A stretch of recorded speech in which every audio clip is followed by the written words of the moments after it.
In January of 1945, with the Second World War in Europe still 5 months from its end, General George S. Patton sat down and wrote a letter to General Levin Campbell, the Army's Chief of Ordnance, and included a single sentence that would outlive both men by the better part of a century. In my opinion, Patton wrote, "The M1 rifle is the greatest battle implement ever devised." That sentence has been printed on museum placards, quoted in recruiting materials, and repeated in documentary after documentary for 80 years, usually presented as if Patton had singled the weapon out above everything else in the American arsenal. He had not. In the same letter, he went on to praise the mortars, the machine guns, and nearly every other piece of equipment his army carried. And some historians who have since gone back to the full text have questioned whether that one line about the rifle was really meant to stand alone the way it has been quoted ever since, stripped of the paragraph of equally warm praise for mortars and machine guns that surrounded it in the original document.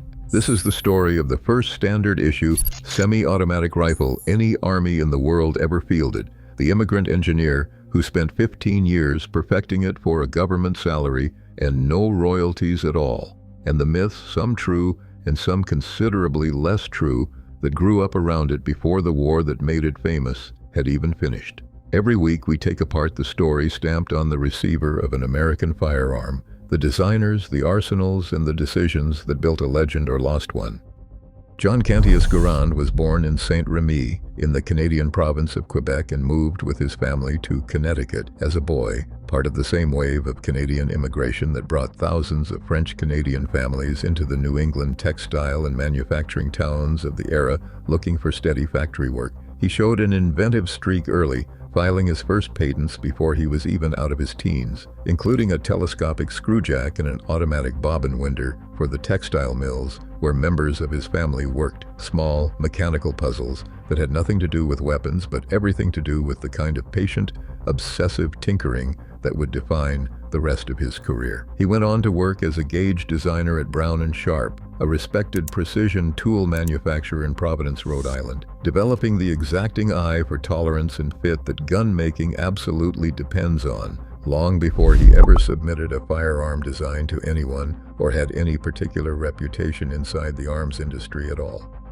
Garand's path into weapons design began, somewhat improbably, with a rejection rather than a triumph. In 1918, in the final year of the First World War, he submitted a light machine gun design to the United States Navy, an unsolicited proposal from a gauge designer with no formal weapons training and no institutional backing behind him. The Navy turned the weapon down flatly, but the engineers who reviewed it were impressed enough by the underlying mechanical thinking on display, the same patient, obsessive attention to fit and function that had produced his earlier textile mill patents, that they arranged for Garand to be brought on as a government employee anyway, first at the Bureau of Standards and then, a short time later, transferred to the Springfield Armory in Massachusetts, the government-owned arsenal that had been manufacturing the standard rifle of the United States Army since 1794. Garand became a naturalized American citizen in 1920, a decision that, under the terms of his federal civil service employment, meant he would design his future rifle for a fixed government salary rather than for the royalty payments a private inventor might otherwise have expected from a design the entire American military would eventually carry into 2 separate wars. The problem Garand had been brought to Springfield to help solve traced directly back to a production failure from the war that had just ended, a failure that had genuinely embarrassed the Army's own ordnance establishment and left a lasting institutional memory of exactly how badly a mismatch between design and manufacturing capacity could hurt an army in wartime. When American forces entered the First World War in 1917, Springfield Armory could not manufacture the standard bolt-action Springfield rifle in anywhere near the numbers the rapidly expanding Army actually needed, producing only a few 100,000 rifles when millions of soldiers required arming within a matter of months rather than years. The government's solution at the time had been to turn instead to a separate design, the Patton 1917 Enfield, a British pattern rifle that American manufacturers Remington and Winchester were already tooled up to produce at genuine mass scale using modern machine tools and comparatively unskilled labor, rather than the slower, more hand-fitted production methods Springfield itself still relied on for its own house design. That wartime improvisation left a lasting impression on the people responsible for arming the next American war, and it shaped directly and specifically the problem Garand spent the 1920s and 30s trying to solve. Not simply a better rifle in the abstract, but a rifle that could actually be mass-produced quickly enough by ordinary factory labor rather than master gunsmiths, to arm an army the size the country might eventually need to field again if history repeated itself. Garand's answer, developed and refined over roughly 15 years of government-funded experimentation, much of it conducted during a period when military research budgets were thin enough that keeping any weapons development program alive at all was its own kind of quiet institutional achievement, was a semi-automatic rifle that fed from an 8-round steel clip inserted directly into the top of the receiver, a design called an in-block clip, and cycled its action using gas siphoned off from each fired round to drive a long-stroke piston that ejected the spent case and chambered the next round automatically without any input from the soldier beyond pulling the trigger again. The soldier carrying it needed only to aim and fire for every one of those 8 rounds, rather than working a bolt by hand between each shot the way every other major army's standard rifle still required of its infantry. The design was formally adopted on January 9, 1936, becoming the first semi-automatic rifle any nation in the world had ever fielded as its standard general-issue infantry weapon, a genuine, verifiable first that took Garand and the Springfield engineering staff around him a decade and a half of patient, chronically underfunded work to actually reach, refining the mechanism through dozens of prototype iterations, most of which never got anywhere close to formal adoption.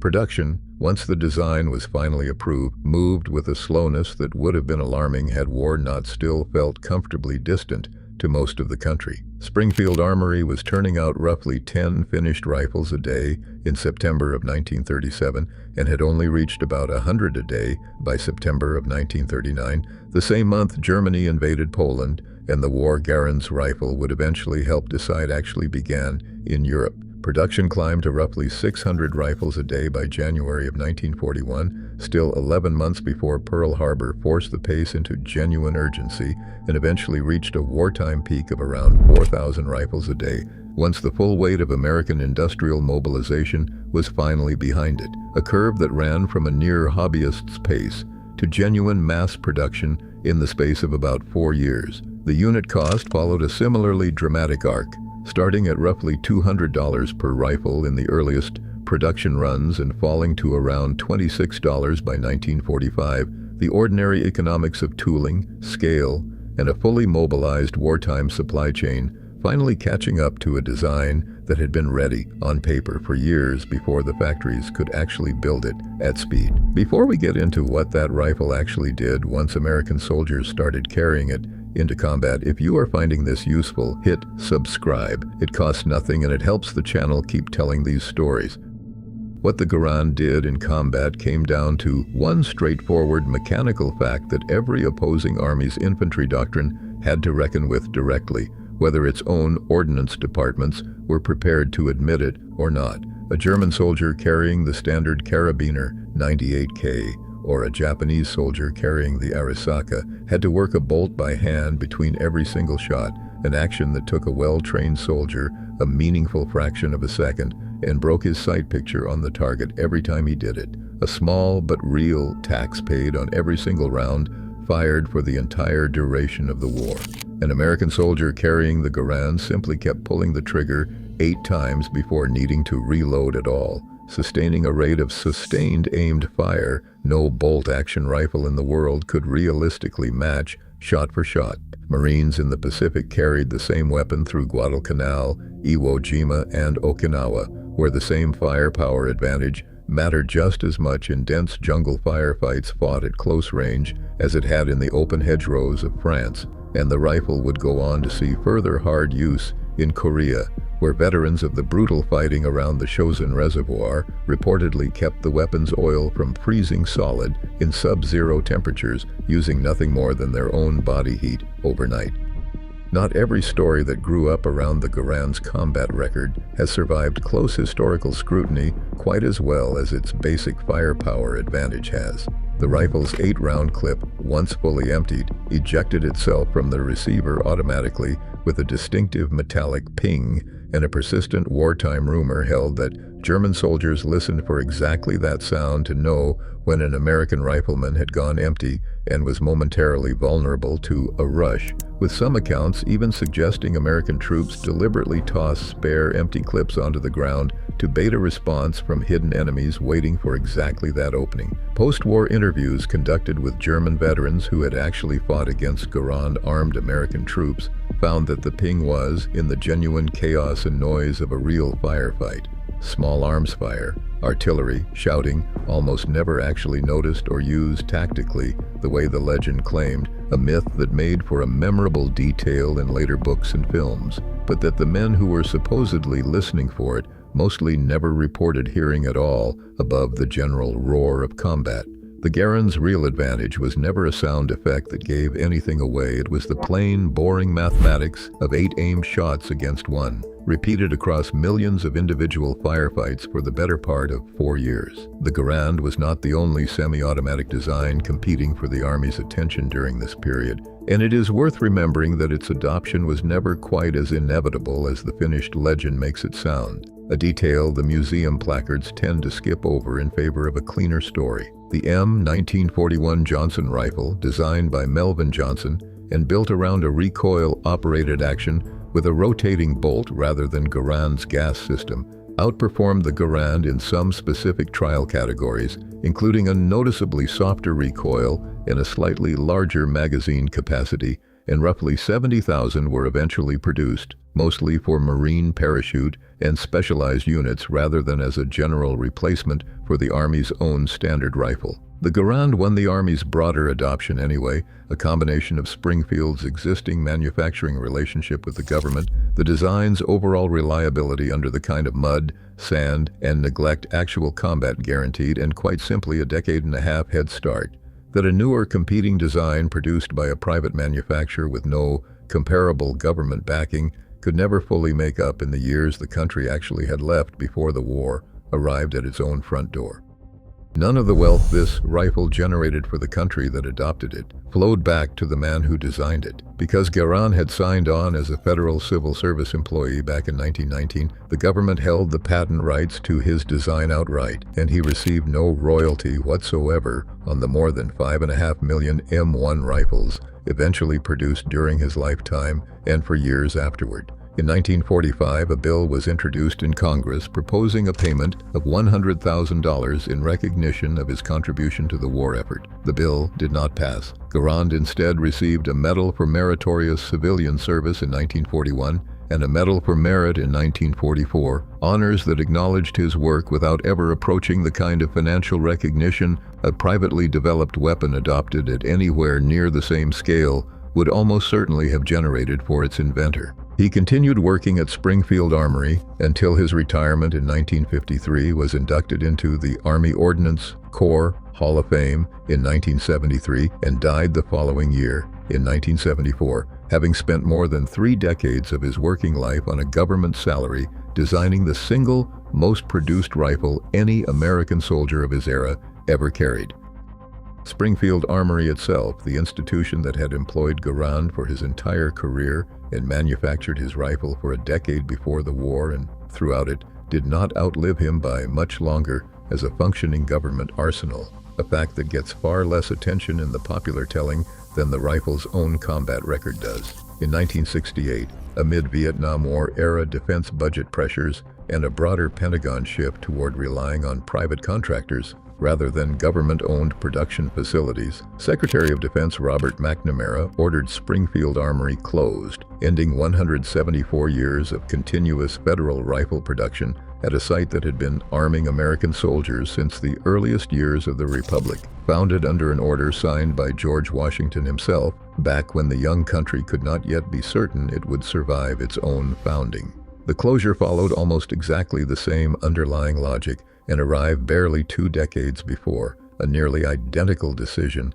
an ocean away, when Britain's own government owned Royal Small Arms Factory at Enfield, the institution behind the Lee Enfield rifle this channel has already told the story of, was itself eventually closed in 1988 for remarkably similar political and budgetary reasons, rather than any failure of what either factory actually built. Two government arsenals on two different continents, each having outfitted their own nation's soldiers for the better part of 2 centuries, closed within 20 years of each other, by officials balancing a modern defense budget rather than by any soldier ever complaining about what either factory produced. The Springfield name did not disappear entirely. In 1974, the same year Garand died, a private company acquired rights to the name and began producing firearms under the Springfield Armory brand from a new facility in Geneseo, Illinois, an entity with no direct institutional link to the original government arsenal beyond the name itself, and a deliberate effort to honor its legacy. In 1978, the National Park Service opened the original Springfield site to the public as a National Historic Site, preserving the buildings and the machinery where Garand had spent his career, and original M1 Garand rifles have for decades since been made available to eligible American civilians through the Civilian Marksmanship Program, a federally chartered organization that continues selling surplus and rebuilt examples of the rifle to collectors and competitive shooters to this day. This is not a story about a single sentence from a famous general, however durable that sentence has turned out to be. It is a story about an immigrant engineer who spent 15 underfunded years solving a production problem the Army had first stumbled into during the previous war, working for a government salary rather than the fortune a privately held patent might have earned him, whose rifle then went on to give ordinary American infantrymen a firepower advantage, real enough that German units mistook a single platoon for an entire company, and durable enough that the institution which built it and the man who designed it both outlasted their own working lives by only a matter of years, while the rifle itself kept arming American soldiers through Korea and outlived the factory that made it by more than half a century. Today, an original Springfield-made M1 Garand, its walnut stock worn smooth by decades of handling, and its serial number tracing back to a specific year of that long production run, can still be purchased through the same civilian marksmanship program that has kept the design in circulation since the government arsenal that built it went quiet in 1968. The rifle still cycles exactly the way it did in 1936, exactly the way Garand spent 15 patient years making sure it would, whether or not the general who called it the greatest battle implement ever devised really meant to single it out quite as much as the museum placards have suggested ever since.